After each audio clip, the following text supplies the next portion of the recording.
You've decided to go big with your resolution, and now you're trying to choose between a 4K monitor and a Super Ultrawide. You've watched all the opinion pieces about what people think about using each of these aspect ratios. And you've also watched all the technical videos about response times, color, contrast, etc. of the two monitors that you think are the best. And now you need to know what the performance difference is between these two resolutions. While they have a 12.5% difference in raw resolution, there's a curveball thrown in where 50% of the Super Ultrawide screen is showing something completely different than what's on the 4K monitor, and you have no idea how that's going to affect performance. Well, let me tell you, that 32:9 aspect ratio definitely has an effect on the performance. It was nowhere near as consistent as when I compared 1440p to a standard 21:9 ultrawide monitor. I have tested 4K and Super Ultrawide across 15 games and 7 GPUs so you can see the true difference in these two resolutions. I have tested all games at their maximum settings, using ray tracing where available and turning off DLSS and FSR so that we minimize any sort of CPU bottlenecking. So, the performance you see here is likely going to be lower than your real-world performance when you're playing these games.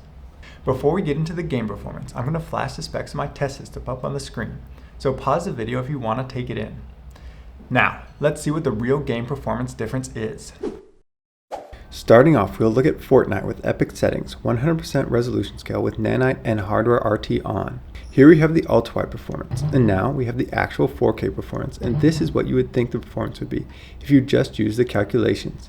It assumes a 4K monitor would need 12.5% more GPU performance to achieve the same frame rate as a Super Ultrawide monitor. As you can see, the calculations are quite off, with two of our GPUs actually registering a fraction of an FPS higher performance, and the other four seeing a fraction of an FPS lower. The 2080 is the sole card seeing any real performance drop from the resolution change. It's over half, but less than 75% of the calculated performance drop. As you can see in this game, there is no difference in performance between the two resolutions. Next up is Star Wars Jedi Survivor, played on its epic preset with RT on and upscaling off. First we have the Super Ultrawide performance. This is the actual performance drop when going 4K, and this is the calculated drop in performance. Here we see almost all the GPUs matching the performance of the calculated results, not even able to improve on them by 25% of the difference. The poor 2080 sees the increase in VRAM pressure cause it to underperform the calculated results. These are the best results for the 2080 after a fresh restart. If I kept the game running and moved into more environments, the VRAM usage would climb and cause stuttering and bad performance on both resolutions. For all the other cards, you can see that any GPU upgrade would more than make up the performance loss of going 4K. Next up is Starfield on ultra settings with no upscaling. First we have the Super Ultrawide performance, and this is the actual performance drop when going 4K, and this is the calculated drop in performance. With its significant performance improvements and feature improvements like native 31:9 support. Since launch, we see all cards now performing well in Starfield, and most are seeing a decent improvement over the calculated results. Only the 4090 saw more significant dip, just falling below the calculated results but still staying well ahead of the other cards. Any GPU upgrade would deliver more than enough extra performance for the resolution difference. Next is Cyberpunk using its Ultra RT preset with upscaling turned off despite being on by default. First we have the Super Ultrawide performance, and this is the actual performance drop when going 4K, and this is a calculated drop. Most cards are seeing a decent improvement over the calculated results, with the 4080 just slipping into a modest improvement, but the old 2080 starts at unplayable at the Super Ultrawide resolution and moves to non-functional at the 4K thanks to its low 8GB of memory. The 2080 wasn't the only card that saw some VRAM hiccups. Both of the 12GB cards would start to stutter and lose performance if too many benchmark passes were run back to back, as not all info was shed from the VRAM between runs. Granted, you would definitely be using DLSS or FSR on all these cards to claw back performance, which would negate those VRAM issues on the 12GB cards, but not the 8GB. The overall results here are a bit out of line with my expectations, as Cyberpunk was the worst scaler in the 1440p versus 21:9 ultrawide comparison, where here it is seeing decidedly middle-of-the-road scaling. Next up is Forza Motorsport, played on its ultra settings with full RT and no upscaling. First we have the Super Ultrawide performance, and this is the actual performance drop when going 4K, and this is the calculated drop in performance. As you can see, this game is barely affected by the resolution change, with all of our modern GPUs having a plus or minus 2% performance differentials. That is except for the 2080, which needs 170% more performance for the 4K to match the Super Ultrawide resolution. The Super Ultrawide is negatively affected by the low 8GB of VRAM, exhibiting stutter and poor performance, but the 4K is hit even harder. This game even gives you a handy "you don't have enough VRAM" warning when trying to play on the 2080. Next up is Diablo 4, played on its Ultra preset with no upscaling. First we have the Super Ultrawide performance. This is the actual performance drop in going 4K, and this is the calculated drop. Here we see the 4090 and 4070 are the only two GPUs to best the calculated performance. All the other cards fell well shy of matching the calculated results. There's one caveat to this chart though. Even when you select 5120 by 1440 resolution for this game, the output on the screen is a letterbox 21:9. Though, as you can see here, when we compare it to the actual 3440 by 1440p 21:9 results, it's delivering performance as if it was rendering the full 32:9 resolution, but just covering up the graphics with black bars. I'm not sure what Blizzard is up to here, as most games that can't do the full 32:9 aspect ratio, like Starfield when it first launched, performed like they would if you had been playing on a 21:9 monitor. Next up is Liza P, played on its Ultra settings with no upscaling. First we have the Super Ultrawide performance, and this is the actual performance drop when going 4K, and this is a calculated drop in performance.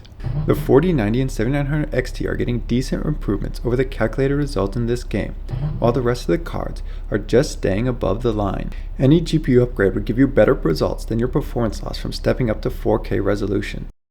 Next up is Forspoken, played on its Ultra High preset with upscaling turned off. First we have the Super Ultrawide performance, and this is the actual performance drop when going 4K, and this is the calculated drop. We are seeing 3 of the cards get performance at 4K that is actually faster than the Super Ultrawide.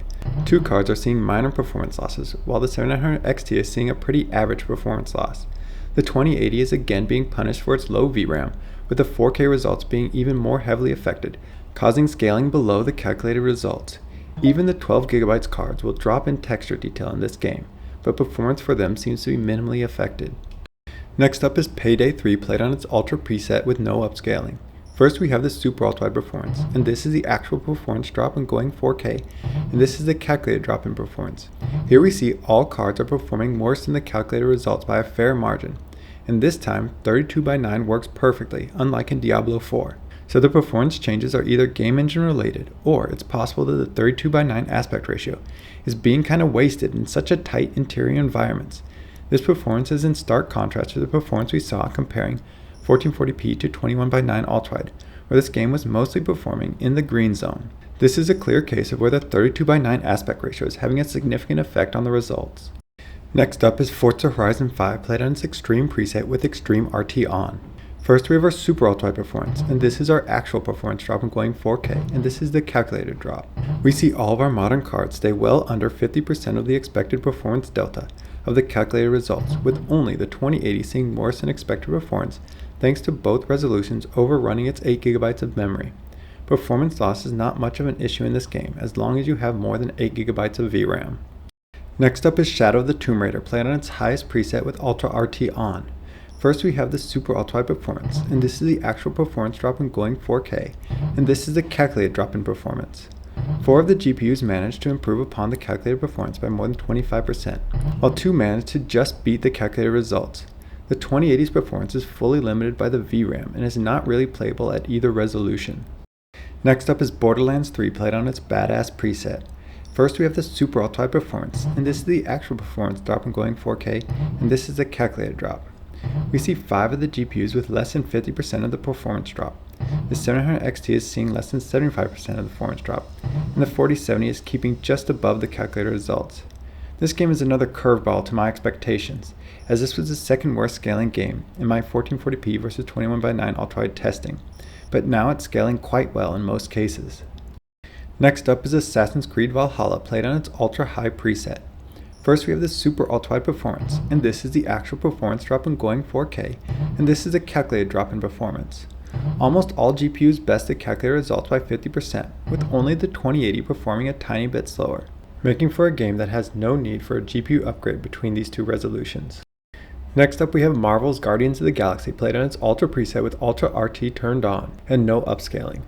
First we have the Super Ultrawide performance, this is the actual performance drop when going 4K, and this is a calculated drop. We have another game where all of our modern cards are seeing less than 50% of the calculated drop in performance. The 2080 starts to suffer from its low VRAM, causing poor scaling when going to 4K. Last is Horizon Zero Dawn, played on its ultimate quality preset with upscaling off.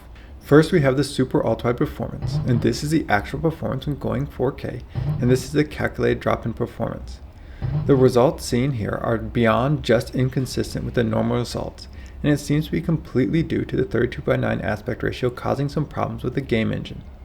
The 52x1440p results were so low, I tested with the 5120x2160p Ultwide, and it actually had better performance despite having 50% more pixels to push. I tried full screen, borderless window, but nothing affected the poor results, and there's no field of view slider for me to adjust to see if it's the culprit. But a quick screenshot comparison shows that they seem to be using the same FOV. This just seems to be some oddity with the game engine. And the only reason I didn't just throw this result out entirely and not include it in the video is because it's a good example that things are still not quite where they should be for 32:9 support, even in somewhat modern titles, and especially with older ones, where its 21:9 ultrawide sibling is almost as well supported as 16:9 now.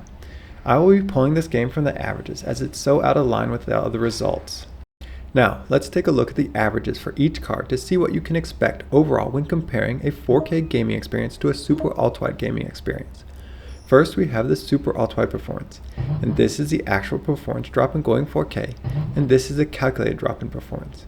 As you can see, every card manages to beat the calculated drop except for the 2080. Despite all the wild swings and unexpected performances, game to game, the final scaling performance, when all things are averaged out, is rather expected, with the consensus around modern cards being that you're going to lose pretty much 8% performance going up to the 4K resolution. Not really a big scary number that would make you feel you need to upgrade to a better card if you were to opt to go 4K rather than Super Ultrawide.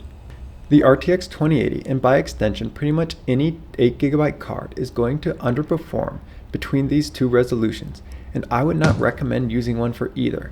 But if you had an 8GB card and you weren't planning to upgrade it, then you'd be better off performance-wise going for the Super Ultrawide. As you can see, the average performance drop is about 2/3 of what you would expect if you just went by the calculated results. But the performance difference game to game is so varied that you could be seeing absolutely no performance difference, or you could be seeing worse than the calculated results. One thing is clear cut though, both 4K and Super Ultrawide are way more pixels than you should be throwing at a card with 8GB of VRAM. Even though some of these cases could be saved using DLSS or FSR to lower the internal render resolution, therefore lowering the VRAM usage, there are still some games where no matter how much upscaling you use, 8GB is not enough. In the end, with only an 8% performance difference between the two resolutions, any card you get for one resolution will work fine for the other, so there's no need to upgrade your GPU to go from Super Ultrawide to a 4K resolution. Thank you for watching. Maybe these two resolutions are a bit high for you, and what you're really looking for is a 1440p versus a standard 21:9 Ultrawide comparison. Well, you can check that video out here. And if you want to support this channel, you can use one of the affiliate links in the description below to buy any of the GPUs you see in this video. As well as you can sign up for my Patreon if you want to help me out more directly. Thank you for watching, and I'll see you next time, Ultrawide fans.